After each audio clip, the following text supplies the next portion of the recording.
Hello. বন্ধু, একটা হেল্পের জন্য তোর কাছে ফোনটা দিছি। ওই সোহাগ, আমারে 7 কোটি টাকা দিস। আরে ভাই, 7 কোটি টাকা আমি এখন করতে পাবো? হুট করে চাইলে কি 7 কোটি দেওয়া যায় নাকি? দৌড় বেড়া, কি কর? তোর যখন টাকা লাগতো 10 কোটি 20 কোটি, আমার কাছে চাইছস তো অন্তরে দিয়ে আমি হেল্প করছি না? এখন তুই 10 কোটি টাকা আমার দিতে পারবি না? এটা কোনো কথা? বেটা দিছস এলাকা হুট করে চাইলে কি তোরে দেওয়া লাগবো? আমার কাছে কি টাকা লাগবো না? এখন তুই আমারে 7 কোটি টাকাও দিতে পারবি না? হ্যাঁ আচ্ছা রাখ, আমি দেখতাছি, সমস্যা নাই। বিপদে পড়লে এই বন্ধুরে স্মরণ করিস। কেমনটা লাগে দেখছস কি কারবারটা করলো? ইমরান কদি ও আমার একটা সময় বিপদ আপদে হেল্প করছে, ঠিক আছে? এখন হুট করে ও আমার কাছে 7 কোটি টাকা চায়। তুই কত আর আমার হেল্প করা উচিত কিনা?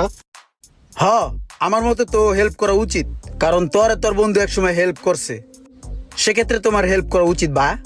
কিন্তু ওরা হেল্প করা উচিত, হেল্পটা যে করমু আমার কাছে তো